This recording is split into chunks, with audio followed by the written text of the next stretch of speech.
वक्रतुण्ड महाकाय सूर्यकोटि समप्रभ निर्विघ्नं कुरु मे देव सर्वकार्येषु सर्वदा।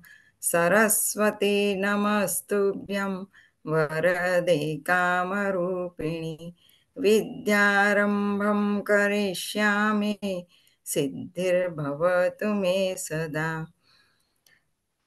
गुरुर्ब्रह्मा गुरुर्विष्णु गुरुर्देवो महेश्वरः गुरुः साक्षात् परं ब्रह्म तस्मै श्री गुरवे नमः।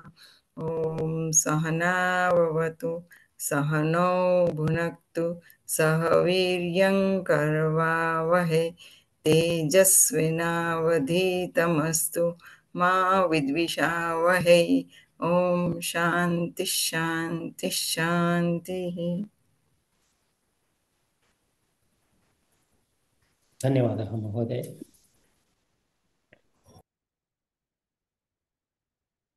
अस्तु, अद्य कोऽपि नूतनः छात्रः अस्ति, पोन्नु सुब्रह्मण्यन् महोदय। नमस्ते महोदय। नमस्कारः महोदय। अस्तु, भवतः परिचयं ददातु महोदय। निश्चयेन। सर्वेभ्यः शुभसायं। मम नाम पुन्नसुब्रह्मण्यम् इति। अहं बेङ्गलूरुनगरे वसामि। तावदेव। अस्तु, किमर्थं भवान् अत्र आगच्छति अस्माकं कक्षायां? पठनाय, उत्तमम् उत्तमं। भवान् इतः पूर्वं कुत्र पठितवान्? अहं गतमासे शिक्षापरीक्षायाः लेखनं कृतवान्। अत्र अहं बेङ्गलूरुनगरे वसामि। बेङ्गलूरुनगरस्य संस्कृतभारत्याः विभागे लिखितवान् परीक्षाम्। इदानीं कोविदवर्गे योजितवान्। भारत्याः संस्कृतभारत्याः अपि वर्गाः प्रचलन्ति, परन्तु अद्यापि प्रारम्भं न अभवत्। अहं चिन्तितवान् इदानीमेव यदि प्रारम्भं कृतं मया किञ्चित् अवगमनं सम्यक् भविष्यति इति, तादृशं कमलवर्गे अहं योजितवान्, अत्र अस्मि। उत्तमं, स्वागतं। भवान् तु संस्कृतं सम्यक् वदति, बहु सन्तोषः अस्ति। सम्भाषणसंस्कृते आसक्तिः मम अधिकम् अस्ति। उत्तमम् उत्तमं।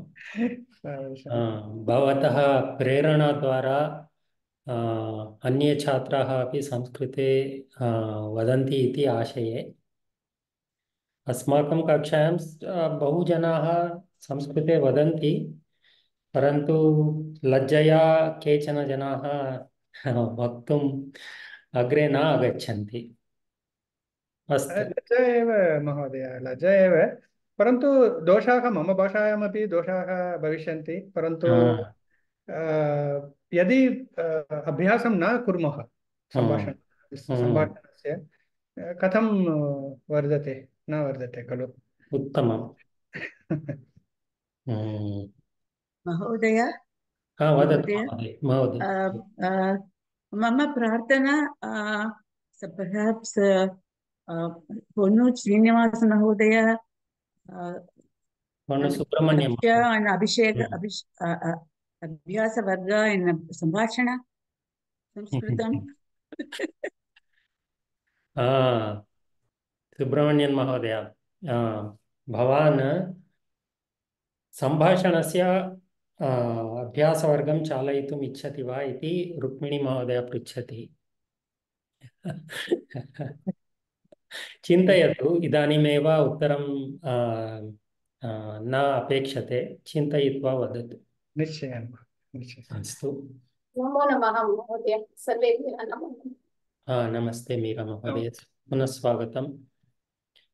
अस्तु, गतकक्षायां वयं किञ्चित्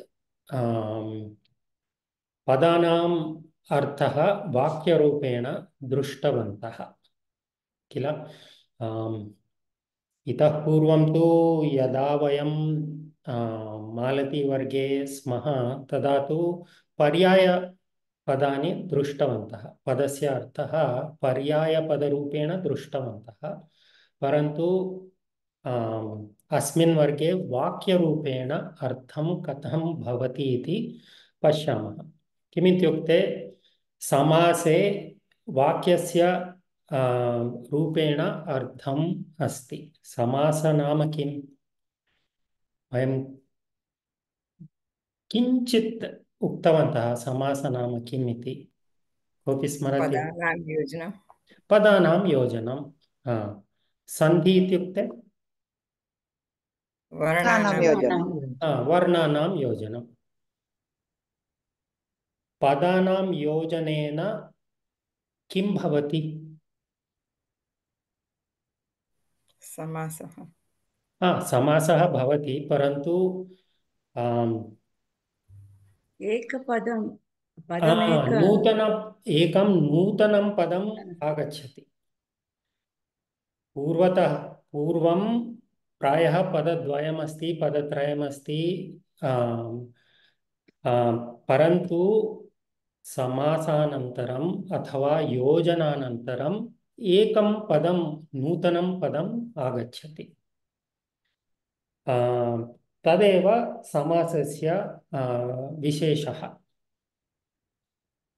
कीदृशं पदमस्ति समासपदं? समस्तपदं। समस्तपदम् इत्युक्ते पदानां योजनेन यत्किमपि नूतनं पदम् आगच्छति तदेव वयं समस्तपदम् इति वदामः। समस्तपदं कम्बैन्ड् वर्ड् इति। कीदृशं पदमस्ति समस्तपदम्? पदस्य विवरणं। अर्थपूर्णः नामपदं वा क्रियापदं वा? नामपदं। नामपदं। नामपदम् अस्ति, अतः किं किं भवति तस्य लक्षणं? विभक्ति अस्ति, लिङ्गम् अस्ति, वचनमपि अस्ति। सो समस्तपदं तु नामपदं, क्रियापदं न। अतः तस्य लिङ्गं वचनं विभक्तिः भविष्यति। वयं केचन उदाहरणानि अपि दृष्टवन्तः। महोदय तव शिरे एव दृश्यते। मम शिरः वा? महोदयस्य। चिन्तां मा करोतु महोदय। लेट्स् केचन पदानां वयं वाक्यरूपेण अर्थं दृष्टवन्तः, अत्र स्थापितवन्तः पूर्वस्यां कक्षायाम्। अग्रे पश्यामः। वाक्यरूपेण अर्थं वदतु।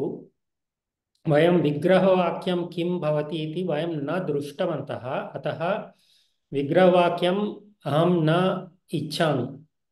So if you know what a vigraha vakya is, that is fine. We'll get there at some point very soon, but don't worry about that. Just give me the artha in a vakya form. Chakrapanihi.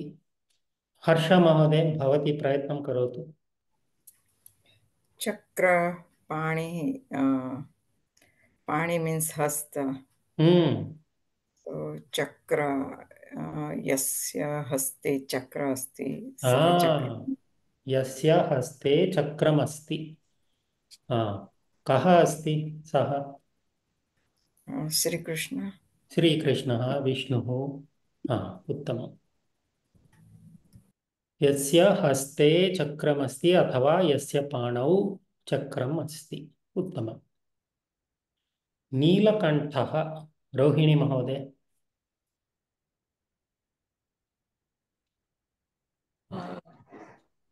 यस्य कण्ठं नीलमस्ति। यस्य कण्ठं नीलवर्णम् अस्ति। मम सङ्गणकं दृश्यते वा? महोदय। अस्तु यस्य कण्ठं नीलवर्णम् अस्ति अथवा शिवः अथवा मयूरः अपि कः अथवा मयूरः अपि मयूरः अपि वा आ, मयूरस्य कण्ठं नीलवर्णे अस्ति वा अस्ति महोदय आं महोदय अस्तु अस्तु उपनेत्रं मीरा महोदय प्रयत्नं करोतु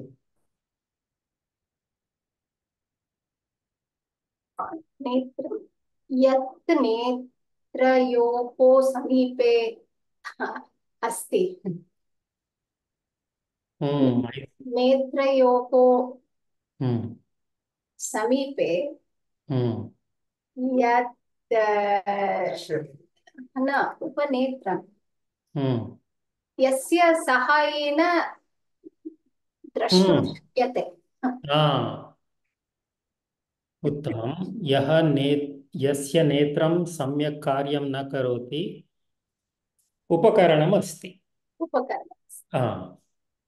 उपनेत्रं अन्यरूपेण यदि वक्तुम् इच्छामः चेत् नेत्रस्य समीपं किमपि अस्ति तद् उपनेत्रम् अस्ति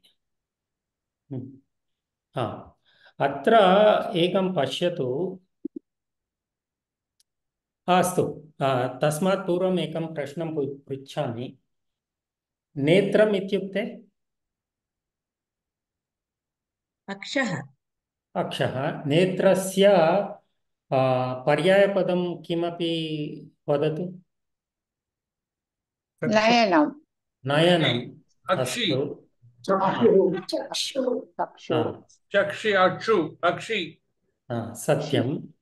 सत्यम् उपनेत्रम् इत्युक्ते नेत्रस्य समीपे यत्किमपि अस्ति स्पेक्टकल्स् इति आङ्ग्लभाषायां वदामः उपनयनम् इत्युक्ते तदपि नेत्रस्य नयनम् इत्युक्ते नेत्रमेव किल नेत्रस्य समीपे अस्ति उपनयनम् नयनम् इस् मार्गः नयनं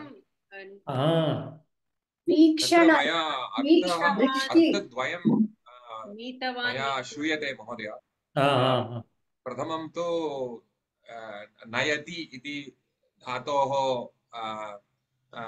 स्वीकृतम् अर्थम् एकम् अनन्तरम् अस्ति नयनं नेत्रस्य अर्थात् अपि एकम् अर्थं तत्र सञ्जातम् अस्ति ततः वयं किं जानीमः उपनेत्रम् उपनयनं किमर्थम् अर्थं किं स्वीकरणीयं कथं जानीमः प्रतिपदस्य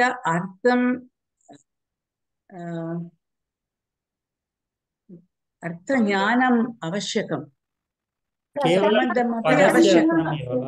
उपनेत्रम् इत्युक्ते उपकरणमस्ति उपनयनम् इत्युक्ते गति सूचयति परन्तु चिन्तयतु अहम् उपनेत्रम् इति किम् इति न जानामि उपनयनम् इति किं न जानामि अहं चिन्तयामि प्रतिपदस्य अर्थम् अहं जानामि नयनं नेत्रं सो उपनयनम् इस् आल्सो स्पेक्टकल्स् इति चिन्तयामि कथं सन्दर्भ अनुसृत्य सो केवलं पदानाम् अर्थज्ञानम् एव न सन्दर्भं संस्कृतेः किञ्चित् ज्ञानमपि आवश्यकम् so this is a very small example. So if we encounter a new pada, we can't just know the different padas, the padas that form part of the samasta pada, and come up with our own artha. And we can't write a different artha in a vakya form. So we need to know the cultural context also. We need to know the sandarbha also. So that's one of the tricks or the challenges we face while learning samasa. That is why people get scared of samasas. So Upanayana, okay, fine. It's a common term for all of us. But there are many terms that we'll encounter which look to be similar. Oh, I break down the padas. Pratyekasya padasya artham aham likhami. Anantaram kimapi vadami. So, sarvada tat margam karyam na karoti. It doesn't always work that way. But don't get discouraged. It's part of learning samasas. Mahodaya, Mahodaya, Vadat. संस्थितः इति पदस्य अर्थः अहं चिन्तितवती सम्यक् स्थितः इति परन्तु तत् पदस्य अर्थः मृतः अपि एवं वा आम् आम् अस्तु What is it? संस्थितः मृतः इति अन्यः अर्थः अस्ति इति न अन्यः अर्थः दट् इस् द अर्थः इति सौम्या भगिनी वदति उक्तवती कक्षायां साधारणतया संस्थित इत्यस्य वयं कीदृशेन प्रयोगं कुर्मः? In what way do we use it? We don't say he is dead or something, right? That's not the context we use it in. See, in the kosha, artha is given as mritah. Satyam, aham asatyam iti na vadami. So again, I'm just saying we have to know the context. Satyam. Udaharanam. Astu, Satyam. Rajashri Mahoday.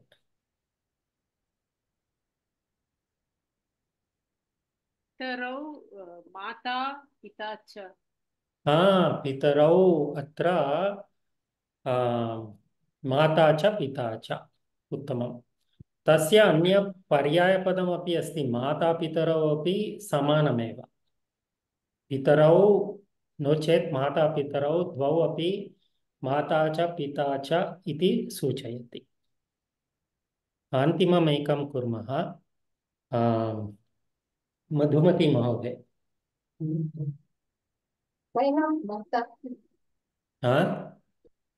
Bhanu महोदय माता पिता च सम्यक् नास्ति वा किमर्थं माता च पिता च द्वौ अपि सम्यक् एव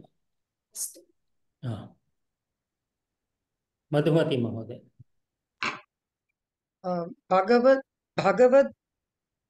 भगवद् अनुग्रहः यस्य भगवतस्य अनुग्रहम् अस्ति किं वक्तुम् इच्छति भवती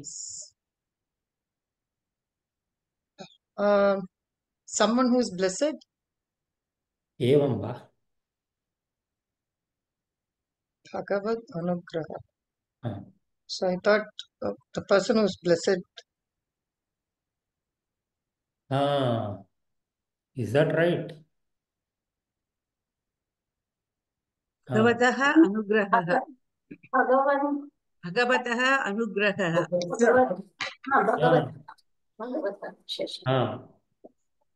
भगवतः अनुग्रहः एव so it is not someone who is blessed it is blessings of Bhagavan that's all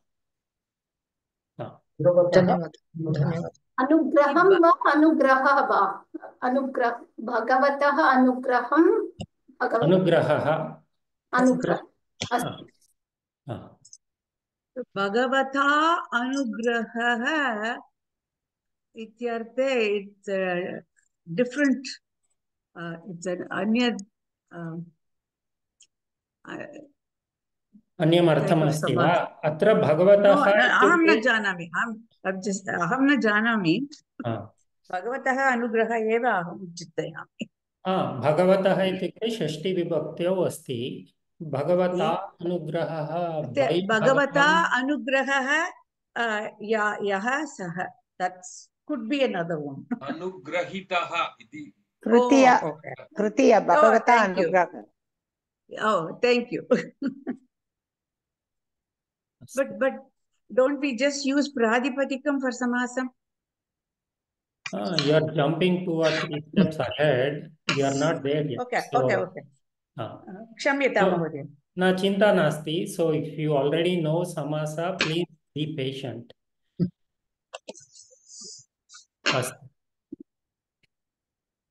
so there is a method to my madness okay so I've talked to many people who have finished Covida exam who have studied Kamalam and if you ask them what did you find difficult the first thing they say is samasa are tough so my analysis is people get bogged down in what is the Vigraha Vakya, what is this, what is that. They get into the technical details and forget that the most fundamental thing for a samasa is the artha. And artham kevalam padasya artham jnanam eva na dadati. Sandarbhochitam drashtavyam. So that is why I'm trying a different approach. I want to see, I want us to all get comfortable not only making our own samasas, samasta padas, also understanding the meaning, padanam, samasta padanam arthaha. So I want us to think in many ways on how a padas, how many different arthas a pada can have. Just like we saw Pitambara in the last class, right? So it could refer to Vishnu or it could refer to the sky or it could refer to the vastram. It could refer to anything. So I want us all to get comfortable with that uncertainty in a samasa. There is a lot of uncertainty in a samasa and that certainty is only brought about by knowing the context. So let's get comfortable with that uncertainty and then slowly we'll introduce the technical concepts. What is a Vigraha Vakya? What is this? What is that? What are the Prabhedas? So that's my approach. That's going to be my approach. Astu. Narayanan Mahodaya, vadatu. Mahodaya, is it possible for you to increase your microphone volume? How do I do that? Samyak na shruyate va. So this under audio settings on Zoom. Samyak eva shruyate Mahodaya.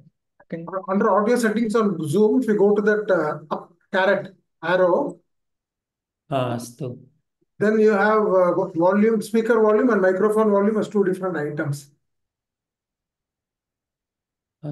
There's a slider where you can push up the microphone. Janami, Drashyami. Is everybody else having audio challenges?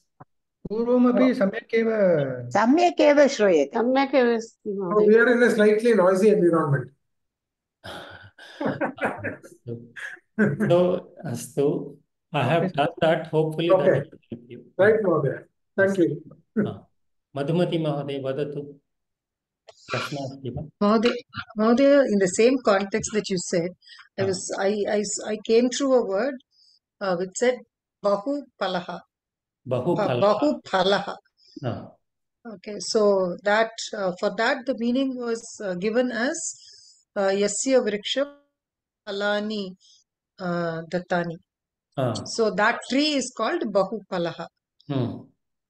So I took it from there and that's where I said Bhagavat Anugraha could be somebody who receives the blessings.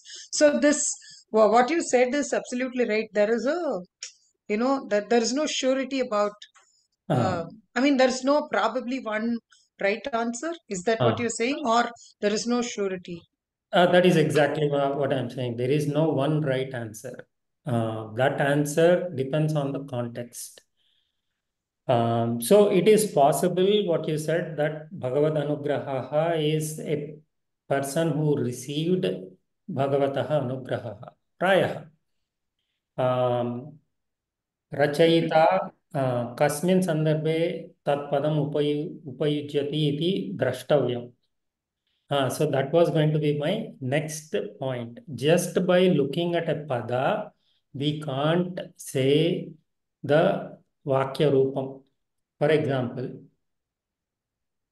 aham pitambaram pashyami. Kim chintayati sarve? Kam pashyami aham? Aham pitambaram pashyami. वस्त्रं पश्यामि. Kim? पीताम्बरम् एतत् वस्त्रं यस्य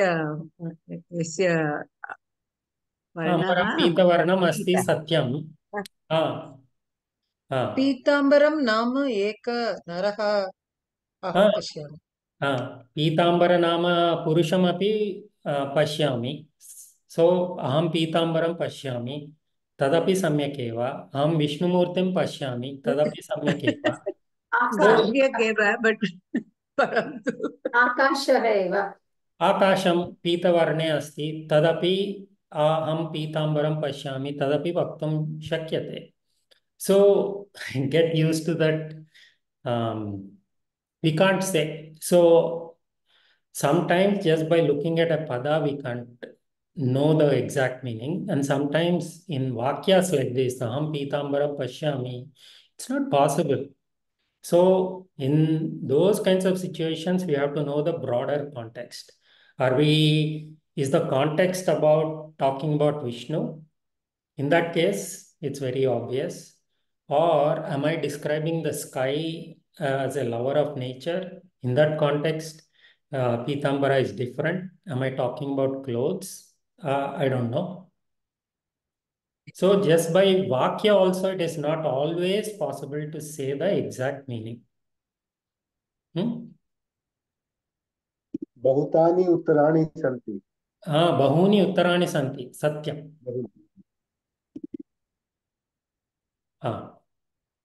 अस्तु, अस्माकं महोदय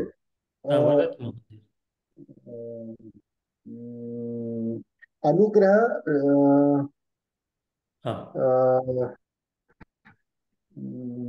like anugrah is like when you ask something kada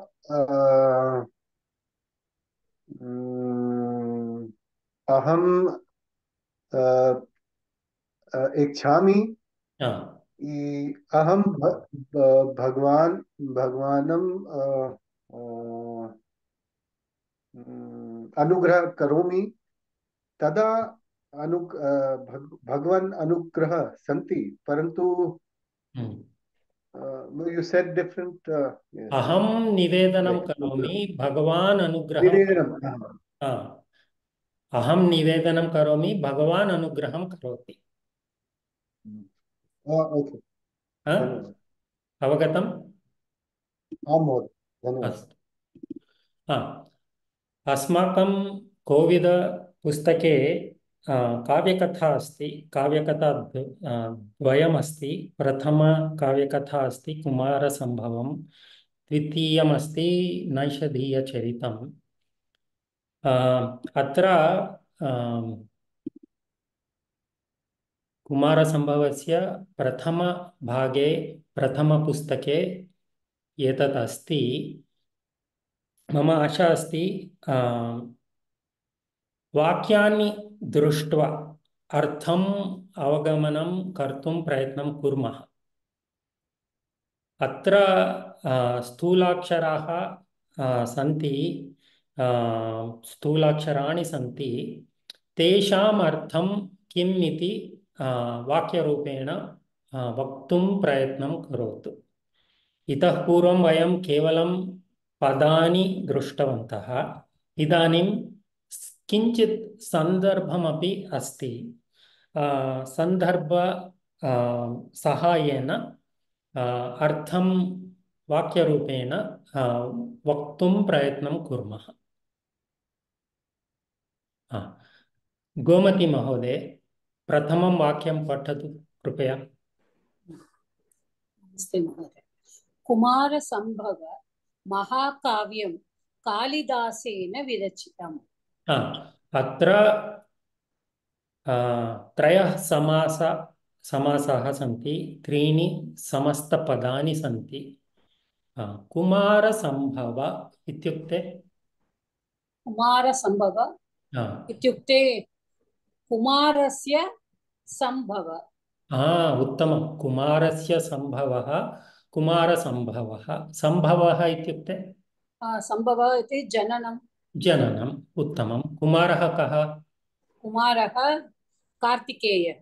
कार्तिकेयः। महाकाव्यं। महाकाव्यं। महाकाव्यम् इत्युक्ते महाकाव्यम् इत्युक्ते महत्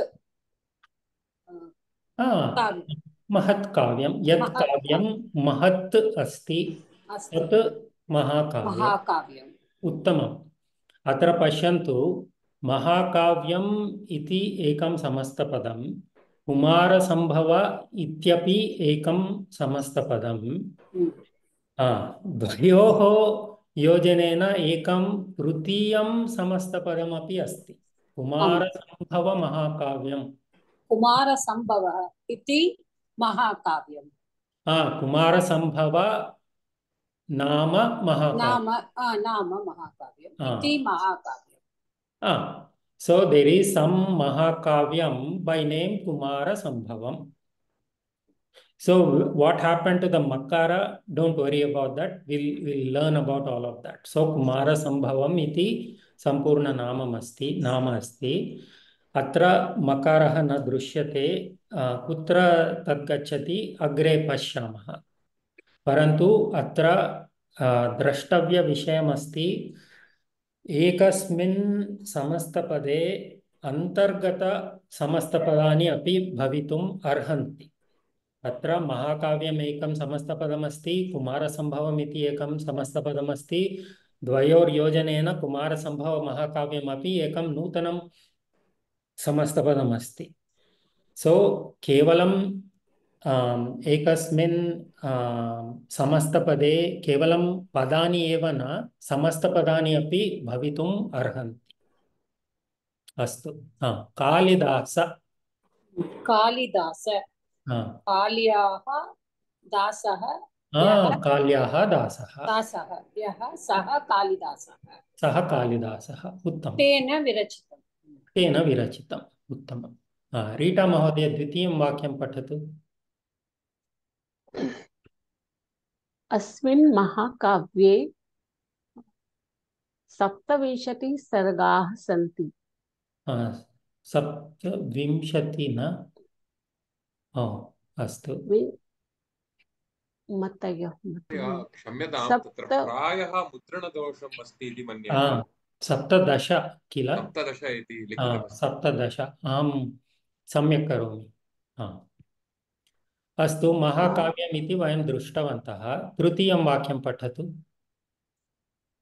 लोककण्टकस्य तारकासुरस्य संहाराय शिवपार्वत्योः विवाहः, कुमारजननं, तारकासुरस्य वधः, एते विषयाः अत्र उपवर्णिताः। अवगतं? वाक्यम् अवगतम्? महोदय। अत्र समस्तपदानि कानि? प्रथमं तु लोककण्टकस्य तारकासुरस्य द्वयोः एकः बृहत् समासपदं दृश्यते। अत्र लोककण्टक इत्येव स्वीकरोतु। तस्य अर्थः कः? लोककण्टकस्य लोकस्य कण्टकः लोकस्य कण्टकः लोककण्टकः। तारकासुर। तारकासुरस्य नामपदम् नामपदम् अस्ति। तारकासुरः कथम्? असुरस्य नाम आसीत्। नाम आसीत्। उत्तमं। तारकः नाम असुरः। अत्र एकम् अन्यं समस्तपदमपि अस्ति, असुरः। असुरः असुरः नास्ति। यः सुरः नास्ति सः असुरः। शिवपार्वत्योः, अत्र शिवपार्वती इति स्वीकरोतु। शिव च पार्वती च। शिवः च पार्वती च। कुमारजननम्। कुमारजननम्, कुमारस्य जननम्। कुमारस्य जननम्। उत्तमं, धन्यवादः। महोदय प्रश्नः वर्तते। उपवर्णिताः इति समस्तपदं नास्ति वा? वर्णिताः इत्यस्य विवरणं किम्? कीदृशं पदमस्ति? वर्णितः वर्णिताः इति नामपदस्य उपवर्णिताः इति अहं न जानामि। केवलं प्रयत्नं कुर्मः, मिलित्वा प्रयत्नं कुर्मः। वर्णितः इति त्वान्तं पदम् अस्ति किल? उपवर्णितः उप इति प्रायः उपसर्गः अस्ति। उपवर्णित इति so we upavarnita.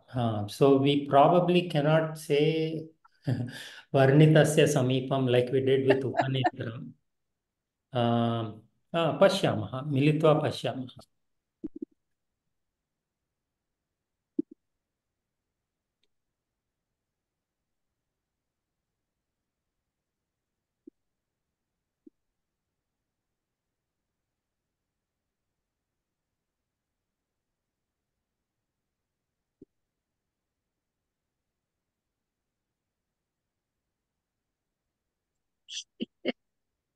अत्र न दीयते। कोऽपि जानाति वा? Minutely described. Describe Given in detail. Typically it is given. In detail. No, I'm not asking you to read what's on the screen. I'm asking, is that a samasa? Sukshma. सूक्ष्म वर्णन। महोदय उपसर्गः एव मम अवगमनानुसारेण समासः नास्ति इति। समासः नास्ति वा? कथं जानीमः?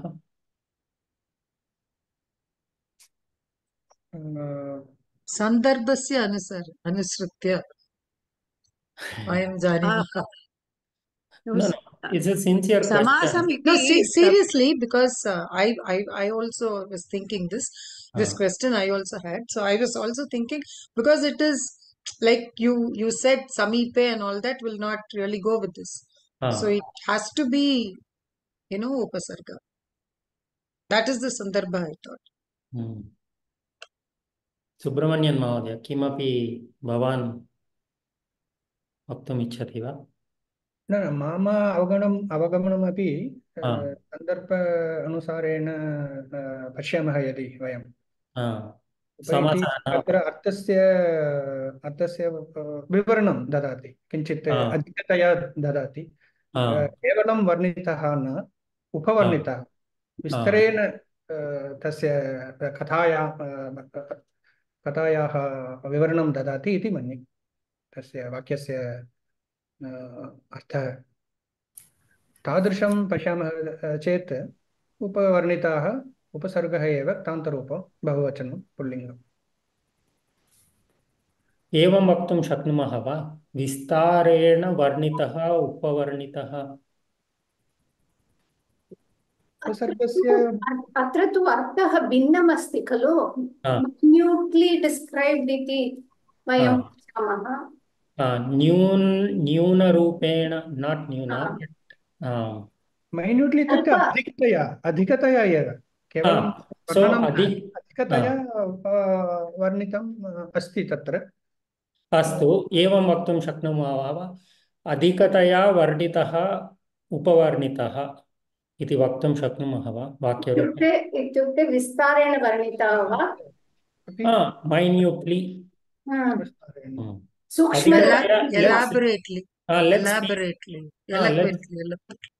अधिकतया इस् इक्वल टू मैन्यूट्लि इति स्वीकुर्मः फॉर दिस डिस्कशन। सो अधिकतया वर्णितः उपवर्णितः इति वक्तुं शक्नुमः वा? So that is one more thing with samasa. Upasarga we have Ekakshana. So in many situations, the component parts of a samasa will be used in the vakya form. Ramakrishna, Ramaha cha Krishna. But there are some contexts where a new pada is introduced. For example, Upanetram. तत्र तस्य वाक्यरूपेण अर्थमस्ति नेत्रस्य समीपं. समीप is not in the उपनेत्र पदम किल. समीप इति नूतनं पदमस्ति, वयं योजयामः वाक्ये. एवं रीत्या अधिकतया वर्णितः इति उपवर्णितः इति वक्तुं शक्नुमः वा? अहं न जानामि, पृष्ट्वा वदामि. उत्तमः प्रश्नः.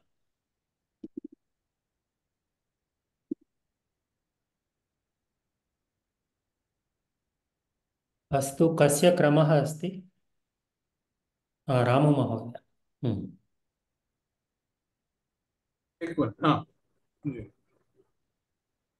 हिमालयः पर्वतानां राजा. अत्र समस्तपदमस्ति वा? न. हिमालयः इत्युक्ते किम्? हिमस्य आलयः. हिमस्य आलयः. हिमः, हिमम् इति एकं पदमस्ति, आलयः इति एकं पदमस्ति. आलयं हिमालयः. हिमस्य आलयः. पर्वतानां राजा. पर्वतानां राजा. अत्र पदद्वयमस्ति. योजयितुं शक्नुमः वा पदद्वयम्? आम् महोदय. किं भवति नूतनं पदं? पर्वतराजा. पर्वतराजा. पर्वतराजा. पर्वतानां राजा, पर्वतराजः. राजा. सो दट इज किं समस्तपदस्य लिङ्गं किं भवति इति अग्रे नियमाः सन्ति. तस्य तेषां तान् अग्रे पश्यामः. परन्तु पर्वतानां राजा, अत्र राजा इति राजन् इति नकारान्तपदम् अस्ति. परन्तु पर्वतानां राजा पर्वतराजः इति अकारान्तपदम् अस्ति. वयं दृष्टवन्तः महाराजः इति दृष्टवन्तः पूर्वस्मिन् वर्गे. महाराजः न तु महाराजा. अस्तु, हर्ष महोदय अग्रे पठतु. सः उत्तरभागे भूम्याः मानदण्डः इव शोभते.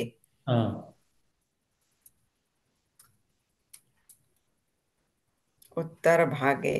उत्तरस्य भागः. उत्तरस्य भागः किमर्थं? किमर्थम् उत्तरभागे इत्युक्ते किम्? भारतस्य उत्तरभागे. उत्तरभागं फॉरगेट भारत, केवलम् उत्तरभागम् इति अस्ति चेत् अर्थं किम्? अर्थः कः? और भागस्य उत्तरभागे. कोऽपि अन्यम्? उत्तरे. उत्तरे भागे. उत्तरे. No, let's take Uttara Bhaga. Simple. We'll add the Saptami Vibhakti and all that later. एक पदार्थस्य उत्तर भागः. पदार्थस्य उत्तर But you are again saying Uttara Bhaga in your answer. I am saying what is Uttara Bhaga? उत्तरम् इति उत्तरः इति उत्तरम् भागः। इति विशेषणं भवति महोदय। So उत्तरे स्थितः भागः वा? उत्तरे स्थितः भागः। So that which is in the north side.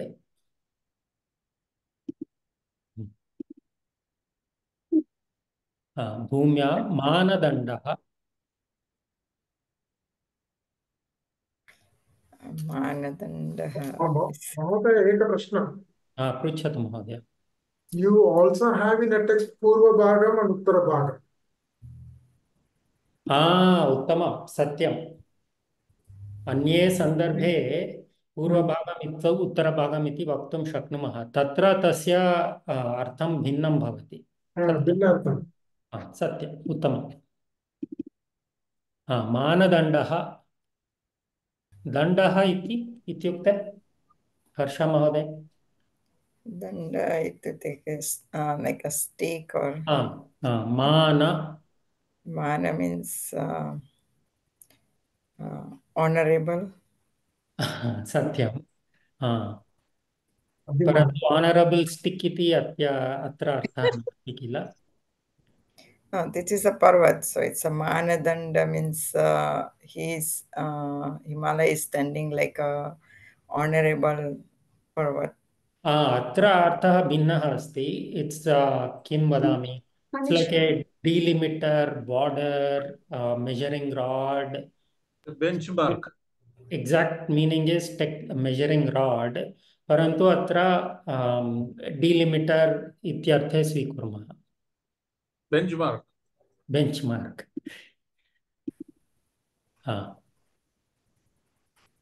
तदपि समस्तपदमेव। कथं तस्य वाक्यरूपेण वदामः?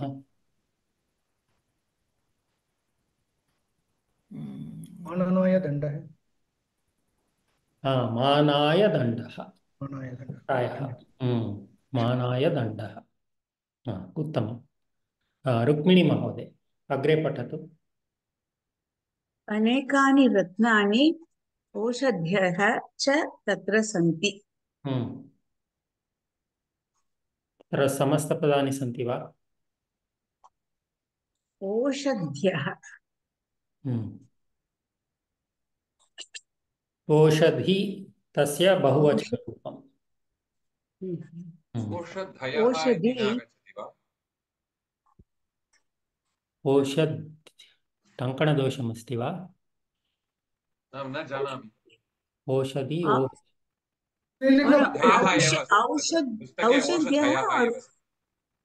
औषध्यः स्त्रीलिंग बहुवचनः। पुस्तके औषधयः एव अस्ति महोदय। धयः वा? मम टङ्कणदोषः।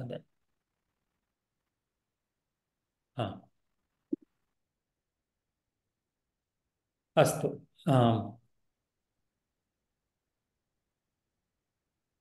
अस्तु, अत्र किमपि योजयितुं शक्नुमः वा?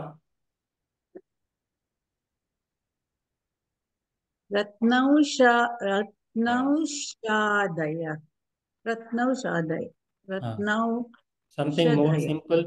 अनेकानि रत्नानि। अनेकरत्नानि। अनेकरत्नानि। उत्तमम्। अग्रे शारदा महोदय।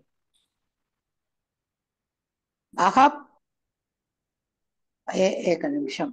महापर्वते अलङ्कारवस्तूनि सम्भवन्ति। अलङ्कारवस्तूनि महापर्वते। महान् पर्वतः। महान् पर्वतः महापर्वतः। उत्तमम्। अलङ्कारवस्तूनि अलङ्कार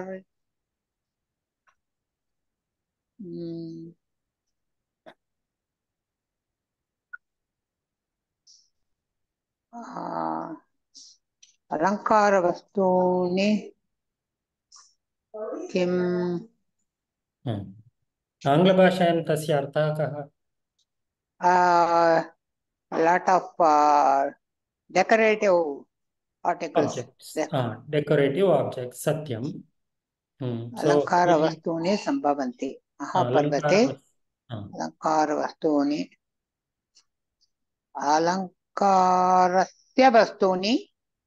अलङ्कारस्य वस्तूनि वा न अलङ्कारार्थं अलङ्कारार्थं नो चेत्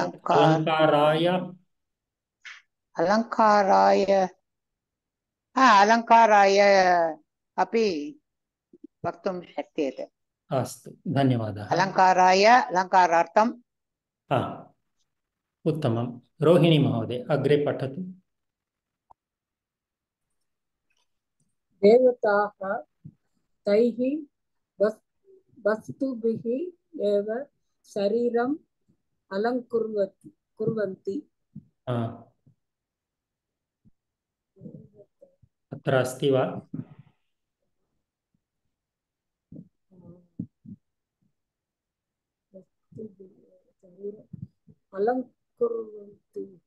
अलङ्कुर्वन्ति दट् इस् कुर्वन्ति क्रियापदमस्ति किल?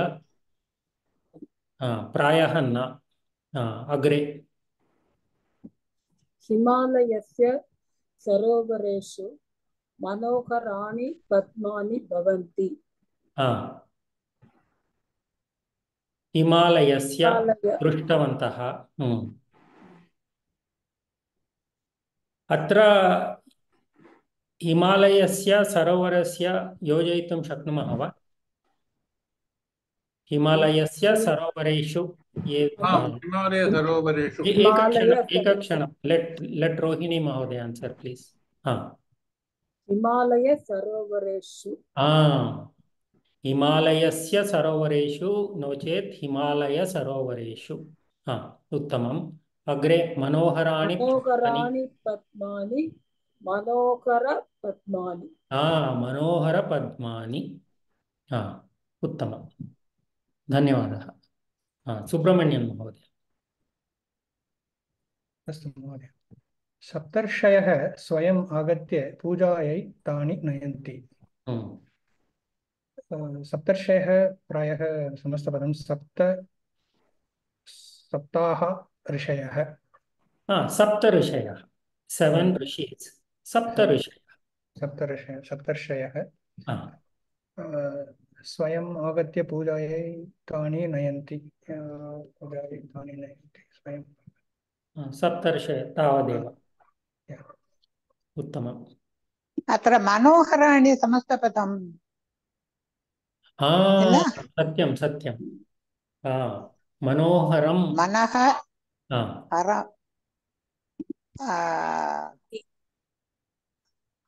हरति। पुनः वदतु। मनः हरति मनोहराणि। मनः वा?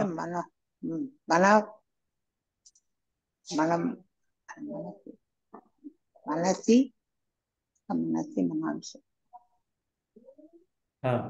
मनस् सकारान्तपदं। मनः एव। मनः मनसि नपुंसकलिङ्गं। द्वितीया विभक्तवपि मनः एव। यः मनः हरणं करोति मनोहरः। उत्तमं। Banu Mahodaya, Mahaparvate, what is the Vigraha Vakyam for that? How do you say that in Saptami, Mahaparvate? We'll come to that. Okay. We are only interested at this point. We are introducing how to join padas and how to break padas. We'll worry about the vibhakti and all that slowly. Oh, Mahodaya. Mahodaya, alankurvanti, can it be alankaram kurvanti? परन्तु अलङ्कुर्वन्ति इति क्रियापदं वा नामपदं? क्रियापदं। समासः 99% नामपदानि एव। कानिचन उदाहरणानि सन्ति क्रियापदमपि, परन्तु प्रायशः नामपदानाम् एव समासाः भवन्ति। अस्तु नारायण महोदय। अत्र अलङ्कुर्वन्ति क्रियापदमेव न? आं महोदय, सत्यं। नारायणन् महोदय।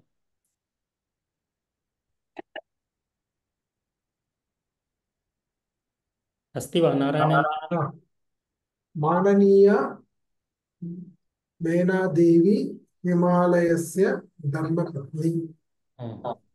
माननीय माननीय माननीय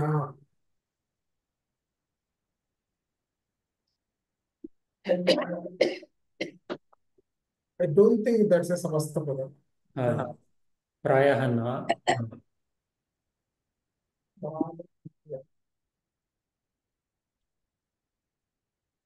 अग्रे किमपि अस्ति वा?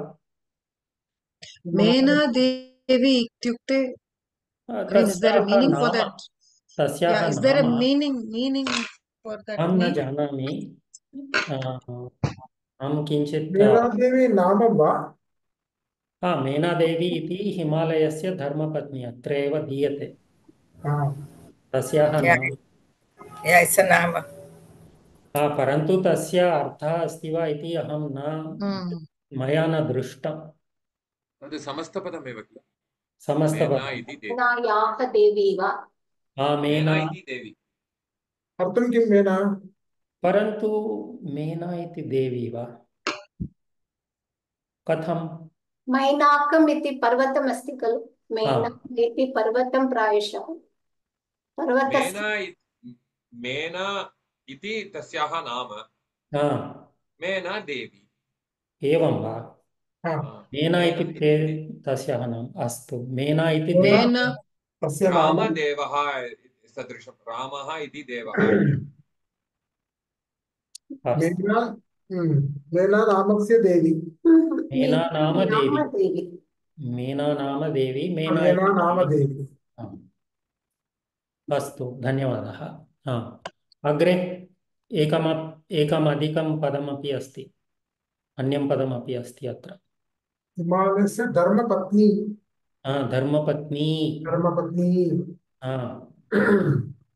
धर्मपत्नी इत्युक्ते धर्मेण स्वीकृत्य पत्नी। धर्मेण स्वीकृत्य पत्नी। ओके, सत्यं। No, that is also correct. That is correct. धर्मार्थं पत्नी। धर्मार्थं धर्माय पत्नी। So that is more commonly given purpose for a wife, or at least that's what we are told, right? You can't do dharma as a purusha without a patni. That's what. Dharmaya patni. One more dictionary says anekasu patnishu sa patni ya dharmika karye sahayam karoti. That's the meaning. So tasya artham kim? Dharmaya patni eva किल? आम् सत्यम्। अस्तु, अग्रे मीरा महोदय अग्रे पठतु। मैनाकः पुत्रः।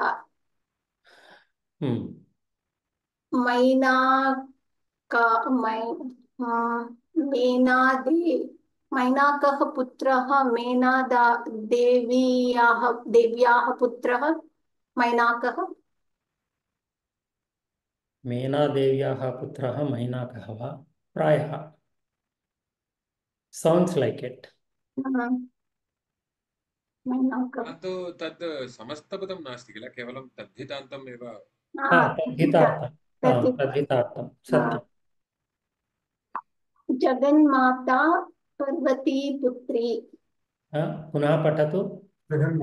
जगन्माता पार्वती पुत्री। जगतः माता। जगतः माता जगन्माता। उत्तमं। पार्वती पुत्री। उत्तमं, धन्यवादः। चैत्रा महोदय। पार्वती अपि समासः।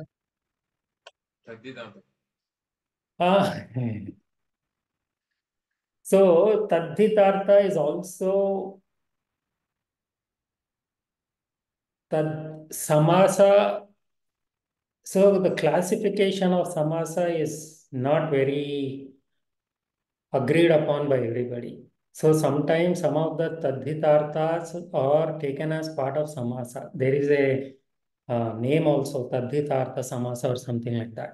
So these kinds of padas are included there.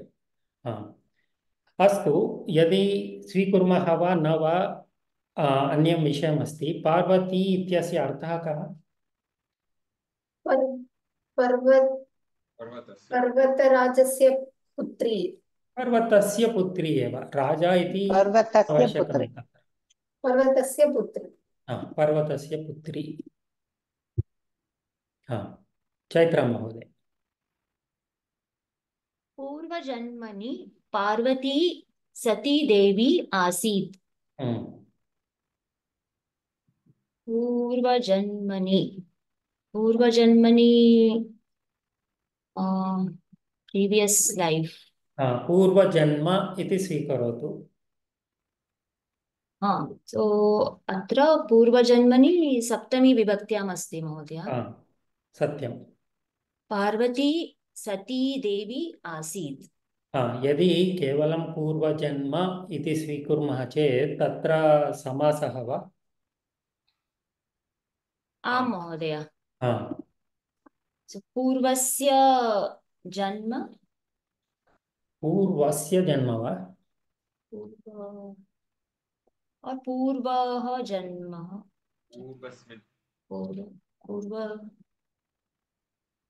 पूर्वजन्म। Previous life केवलं पूर्वजन्म इति स्वीकर्तुं शक्नुमः वा? पूर्वस्मिन् जन्मनि। जन्मस्य पूर्व। जन्मस्य पूर्वं। जन्मनः पूर्वं। पूर्वं जन्म।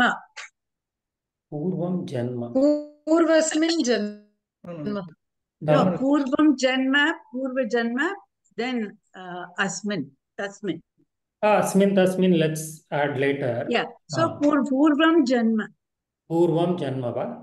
जन्मनः पूर्वम्। उत्तरपदं षष्ठीविभक्तौ भवति तत्र। जन्मनः पूर्वम्। अस्तु। अस्य जन्मस्य पूर्वः। सत्यम्, अस्य जन्मस्य पूर्वम्। अस्तु, अग्रे अपि पठतु महोदय। सा दक्ष ब्रह्मणः कुमारी। दक्ष ब्रह्मणः प्रायः समासः। दक्षः इति ब्रह्मणः। दक्ष नाम खलु? दक्ष इति नाम अस्ति। दक्षः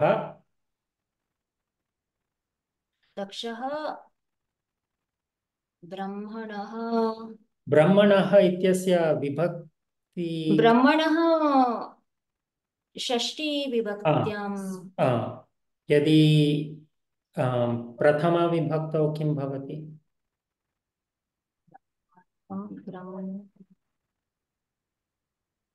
न जानामि महोदय।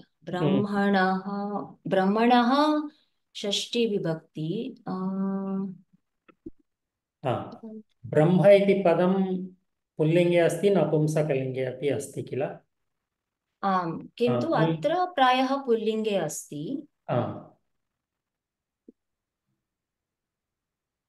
दक्ष नाम ब्रह्मः इति वक्तुं शक्नुमः वा?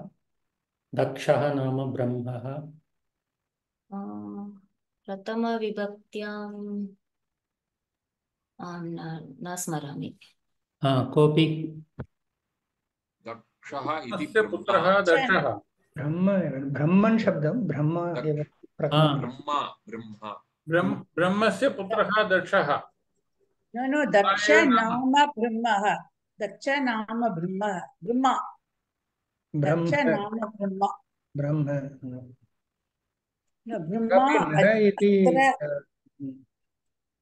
अत्र दक्ष नाम ब्रह्म इति अहं मन्ये।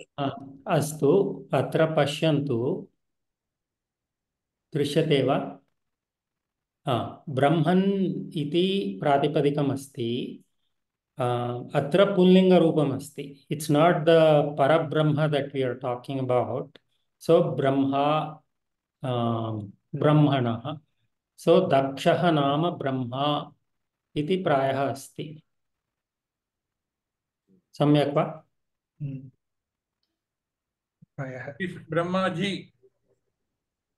Brahmaji, not the other Brahma, not Parabrahma. Not Parabrahma, Satya. So, Dakshaha Nama Brahma iti prayaha asti, Chaitra Mahoday. अस्तु महोदय. Madhumati Mahoday.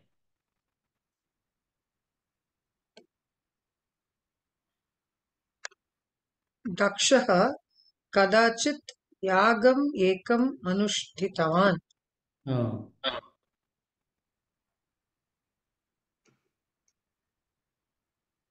प्रायः नास्ति. नास्ति.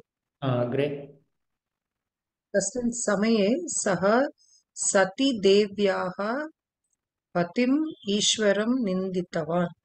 सतीदेव्याः सती नाम देवी, सती देवी. तद्विहाय किमपि नास्ति. अग्रे. अग्रे पठतु. निन्दाम् असहमाना सती देवी होमाग्नौ सशरीरम् एव समर्पितवती. निन्दाम् असहमाना सती देवी होमाग्नौ. So would it be a samasa? होमाग्नि. होमाग्निः. होमस्य अग्नि. होमस्य अग्निः. होमाग्निः. होमाग्नौ शरीरम् एव समर्पितवती. सशरीरम् इत्यर्थः. सशरीरम् इत्युक्ते किम्? स्वस्य शरीरम्. स्वस्य शरीरम् इति नास्ति. स्वस्य शरीरं सशरीरम्. शरीरेण सह. शरीरेण सह. मधुमती महोदय, असहमाना इति कीदृशं पदमस्ति? असहमाना is वन्द्यमाना types. So that is shanach. Shanach प्रत्ययान्तं पदम्. अस्तु, धन्यवादः. परन्तु असहमाना अपि समस्तपदं नास्ति वा? असहमाना न सहमाना. न सहमाना इति. न सहमाना असहमाना. सत्यं. राजश्री महोदय. मां पुत्रीं. न तस्मात् पूर्वम् एकम् अन्यं वाक्यमस्ति. सा एव अपरजन्मनि हिमालयस्य पुत्री सञ्जाता. सा एव अपरजन्मनि. अपरजन्म इति स्वीकरोतु. अपरं जन्मम्. अपरं जन्म. पूर्वं जन्म, अपरं जन्म. जन्मम् अपरं जन्मं न जन्म. हिमालयस्य पुत्री सञ्जाता. सम्यक् जाता. सम्यक् जाता इत्युक्ते जननम् अभवत्. जननं भविष्यति. स्वीकरोति. अत्र पदानां योजनं कर्तुं शक्नुमः वा? हिमालयपुत्री. हिमालयपुत्री, हिमालयस्य पुत्री. अत्र टङ्कणदोषमस्ति. हिमालयस्य पुत्री, हिमालयपुत्री. कञ्चन महोदय.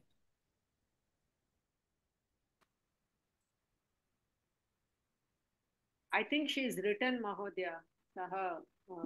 सा नास्ति वा अत्र? अस्तु, चिन्ता नास्ति। रामनारायण महोदय। इमां पुत्रीं प्राप्तवान् हिमवान् निश्चयेन भाग्यवान् एव। अत्र प्राप्तवान् हिमवान् निश्चयेन भाग्यवान् एव प्रायः न दृश्यते। प्रायः नास्ति। अग्रे पठतु कृपया। बाल्ये पार्वत्याः विद्याभ्यासः निमित्तमात्रम् आसीत्। बाल्ये पार्वत्याः तत् पूर्वमेव दृष्टं। विद्याभ्यासः समस्तपदम् अस्ति। विद्यायाः अभ्यासः। विद्यायाः अभ्यासः उत्तमम्।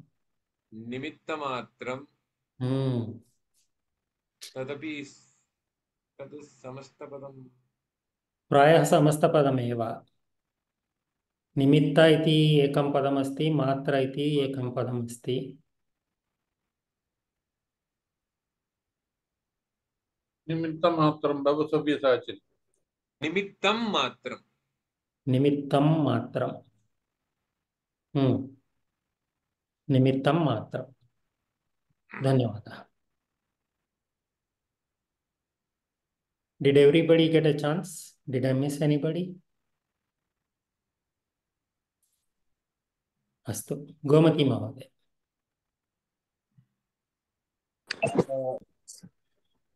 पूर्वजन्मनि ज्ञातान् विषयान् स्वयं एव सा स्मृतवती.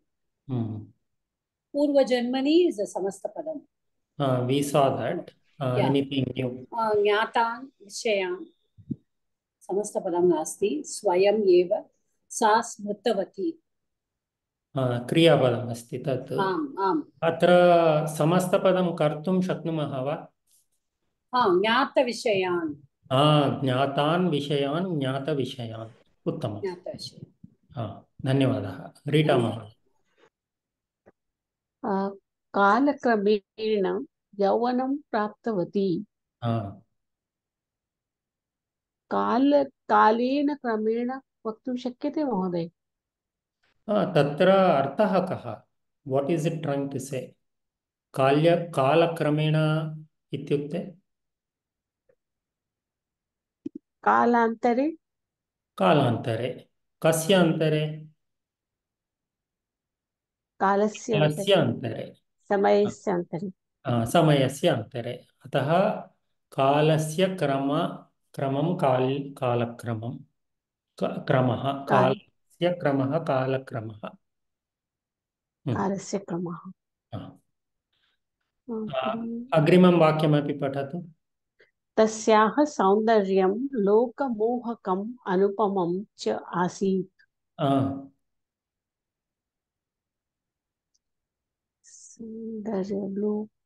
लोकमोहकम्।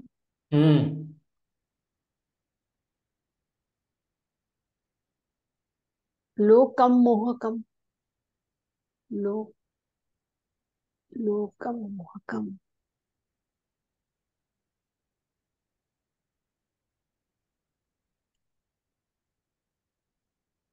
कोऽपि प्रयत्नं कर्तुम् इच्छति वा? लोकेन मोहकं तृतीया। लोकेन वा? किमर्थं लोकेन? सौन्दर्यम् इति शब्द आश्रित्य मोहकं स्वीकुर्मः। लोकस्य लोकेन मोहितं सौन्दर्यं तस्य। लोकम् अपि मोहकम्। मोहं करोति मोहकः लोकानां मोहकः। तस्याः सौन्दर्यम् इति एव शब्दः मुख्यशब्दः अत्र। तादृशम् अहं चिन्तयामि। सौन्दर्यं मोहकं, केन मोहकं, लोकेन मोहकम् इति मम चिन्तनं। महोदय, लोकं मोहयति सा।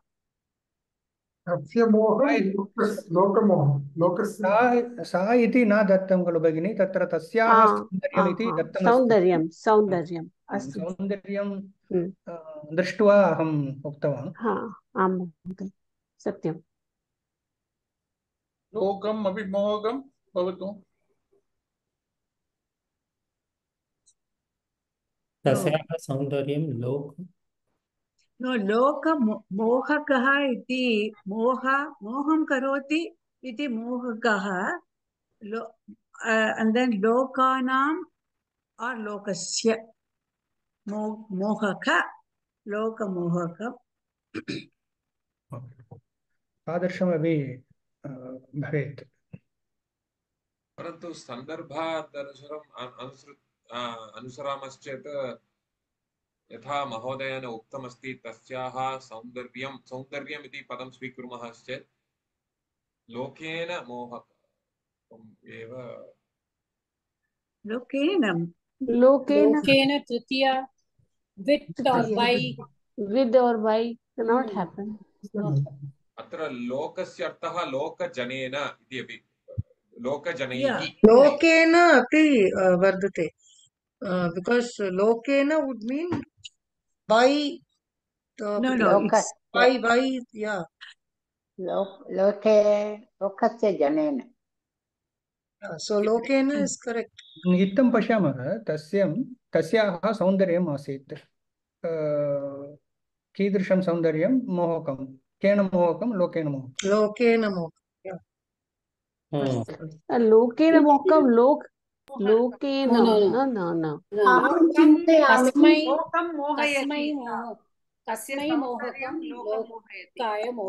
अहं चिन्तयामि पृथक् पृथक् अहं द्रष्टुं चेत् लोकं मोहकम् object lokam is the object सौन्दर्यं is the object लोकेन जनेन मोहकं सौन्दर्यं तस्याः सौन्दर्यं is the karma there सौन्दर्यं is the keyword here सौन्दर्यम् आसीत् राजश्री महोदय क्षम्यतां वदतु सुब्रह्मण्यन् महोदय वदतु पूर्णं करोतु न तादृशम् अहं चिन्तितवान् सौन्दर्यम् आसीत् कीदृशम् आसीत् अनुपमम् आसीत् मोहकम् आसीत् केन मोहकं लोकेन मोहकम् इति अहं चिन्तितवान् प्रायः दोषः एव मम चिन्तनं राजश्री महोदय तस्याः सौन्दर्यं लोकं मोहयति लोकं मोहयति अतः लोकं मोहकम् इत्युक्ते she is the sound by the world her beauty is it will become this is her beauty is it attracts or lokam it attracts the world so it will be tritiya means it will reverse the meaning I feel so let's take it another way janamohakam asti chet jananam mohakam no so how is it janena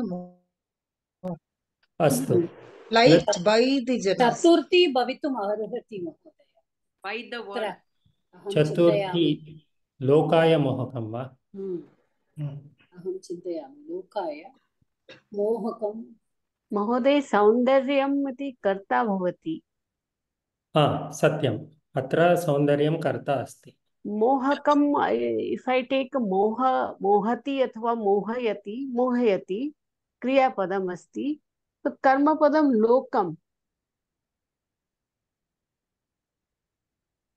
सौन्दर्यं लोकं मोहयति लोकमोहकं समस्तपदम् इति कारणात् द्वौ पदौ तत्र सुबन्तमेव तत्र मोहयति इति मोहं करोति मोहक the ka is from the karo kru dhatu moham karoti that is fine so then moham karoti so मोहति lokam moham karoti yeah very मोहयति इत्युक्ते लोकाय अस्तु let's try it a different way forget लोकमोहकम् अनुपमम् इति स्वीकुर्मः तस्याः सौन्दर्यम् अनुपमम् आसीत् then न उपमम् अनुपम न उपमा अन्य कोऽपि नास्ति So in the same way, so how are you using anupamam? Tritiya vibhaktiyam va, chaturthyam va?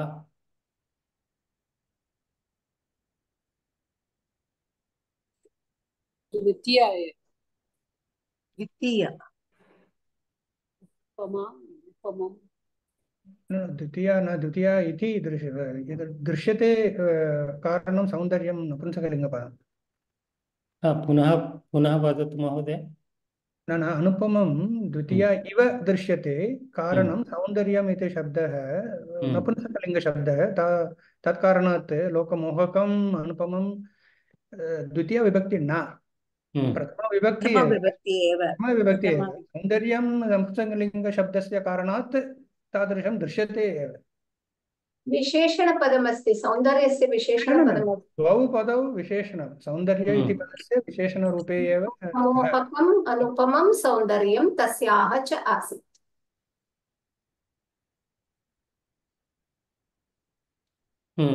सत्यं विशेषणपद पदौ सत्यं पदे।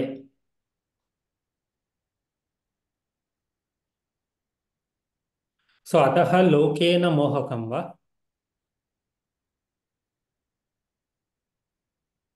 नो, लोकं मोहकम् एव महोदय। लोकं मोहकम् इत्युक्ते लोकं लोकं मोहं करोति।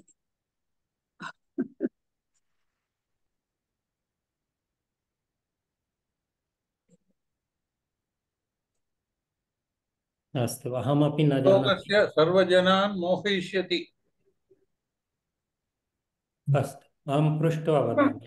लोकः कं मोहकं लोकमोहकम्। अस्तु, क्षम्यताम्, अहं न जानामि, पृष्ट्वा वदामि। लोकः कं मोहकं लोकमोहकम्। Come, then the answer will be Saundarya. You can punah you can ask, no? Yeah, so then who's Saundaryam? So that's where this Kena came, Lokena came. By whom? Whose and Saundarya means whose, yeah, Tasyaha Saundaryam. No. And also by whom? You know, more. So the meaning gets reversed. If you Cannot take be it as Lokena. Loken cannot be there. Na vaktum shakyate. Rita Mahodaya, can it be something like, you know, the world is attracted by the beauty. So but Lokena. Yeah, so the beauty, so it's in So that's the why harmony. lokam mohakam.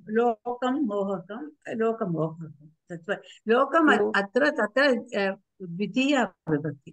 Liked Lokam by the world. So lokena moha. अस्तु, अग्रिमकक्षायाम् अस्तु, अग्रिमकक्षायां पश्यामः। अस्तु, धन्यवादः। हर्ष महोदय, अग्रे पठतु कृपया। एकदा नारद महर्षिः तत्र आगत्य इयं पार्वती हरस्य अर्धांगिनी भविष्यति इति उक्तवान्। So Narad Maharshi, so Maharushi Narada. Narada नाम महर्षिः, नारद महर्षि। महर्षिः एतदपि समस्तपदमस्ति किल? महान् ऋषिः महर्षिः। नारद नाम महर्षिः नारद महर्षिः। अर्धांगिनी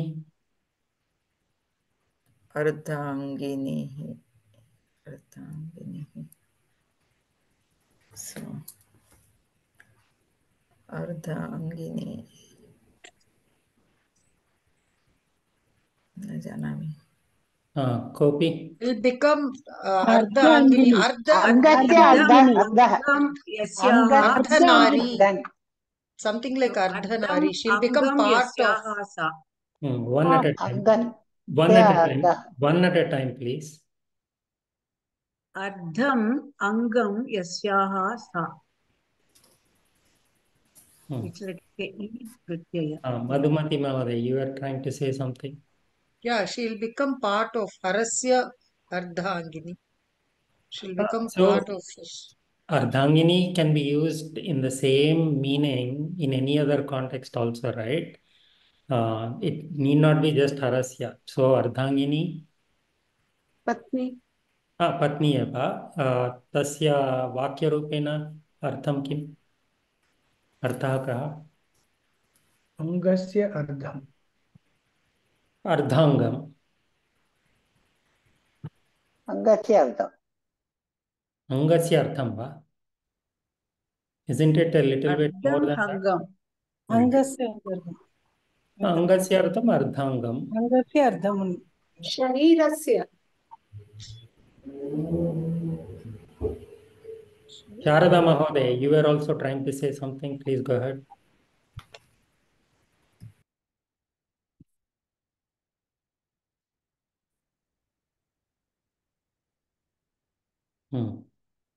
गोमती महोदय महोदय अत्र समस्तपदमपि अस्ति तद्धितान्तपदमपि अस्ति अर्ध अङ्गं देन् अर्ध अङ्गं अर्धाङ्गम् अर्धाङ्गम् अस्य अस्ति इति अर्धाङ्गिनी पुनः पुनः वदतु अस्याः अर्धाङ्ग अस्याः अस्ति इति अर्धाङ्गिनी तत्र समस्तपदम् अनन्तरं तद्धितान्तपदम् अपि अस्ति द्वयोपि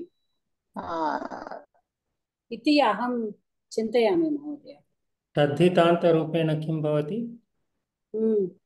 अर्धाङ्गम् अस्या और अस्मिन् अस्ति इति अर्धाङ्गी इनि प्रत्यय अर्धाङ्गिनी So she who अर्धाङ्गिन् शब्दं तत्र स्त्रीलिङ्गं अतः अर्धाङ्गिनी Ardham angam yasyaha sa. See, that's what I said. It is ardhanga, but here it is there's an ini pratyayam. Ardhangini asti. Ardham anga asmin asti. Iti ardhangin shabdam.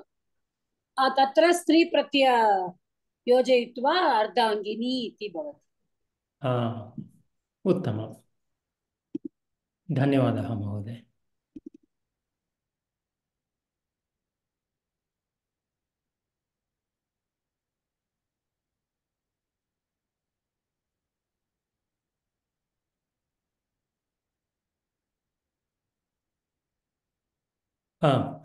Subrahmanyan महोदय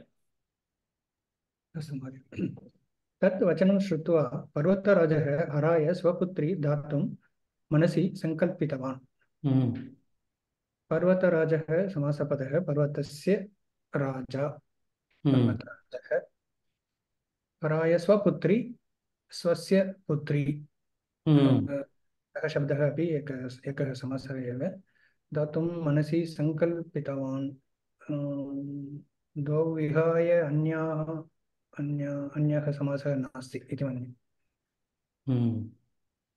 अग्रे अपि पठतु किन्तु सतीदेव्याः विरहेण विरक्तः हरः अरण्ये कुत्रापि तपोमग्नः आसीत् विरहेण विरक्तः हरः अरण्ये कुत्रापि तपोमग्नः तपस्यां मग्नः सप्तमी भवितुम् अर्हति तत्र समासस्य तपसि मग्नः तपस्यां मग्नः तपस्याम् अशुद्धमिति मन्ये तपसि प्रायः तपसि मग्नः तपसि मग्नः अत्र विरहेण विरक्तः इति योजयितुं शक्नुमः वा विरह विरक्तः विरह विरहेण विरक्तः विरक्तः इति समस्तपदं वा प्रायः आम् विरक्तः विरक्तः विहि अक्त न जानामि कोऽपि जानाति वा? विहितः रक्तः विना विरक्तः विहितः तव तः न विरक्तः रक्तः परपदं किमस्ति विभजनं कृत्वा परपदं किं भविष्यति?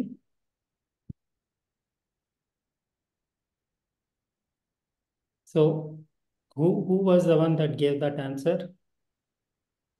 Sharada Mahadeva.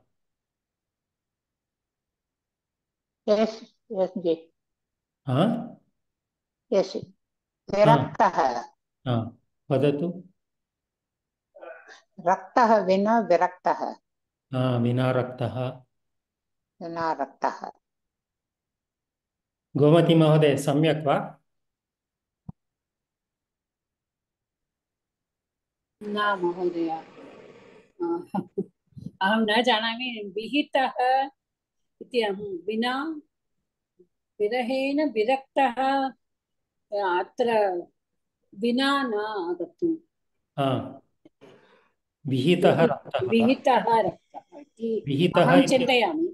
अत्र विहितः इत्युक्ते किम्?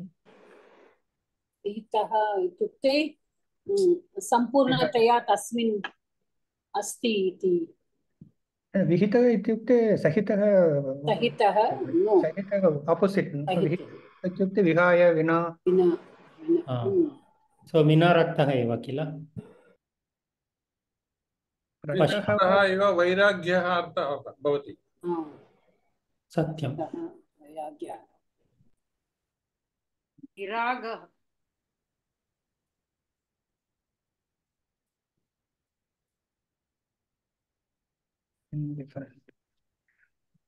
विरागयुक्तः विरञ्जितः उपसर्गमेव रञ्ज् अत्र समासः नास्ति।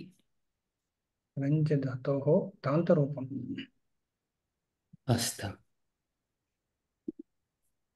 अस्तु अग्रिमकक्षायाम् अग्रे पश्यामः। So is this exercise helpful? Is this one way of learning samasas? अस्तु समापयामः। हर्ष महोदय मङ्गलश्लोकं करोतु कृपया। सर्वे म्यूट् मध्ये भवन्तु। ॐ पूर्णमदः पूर्णमिदं पूर्णात् पूर्णमुदच्यते पूर्णस्य पूर्णमादाय पूर्णमेवावशिष्यते। ॐ शान्ति शान्ति शान्ति। हरि ओम नमो गुरुभ्यो नमः। धन्यवादः सर्वेभ्यः। धन्यवादः धन्यवादः महोदय।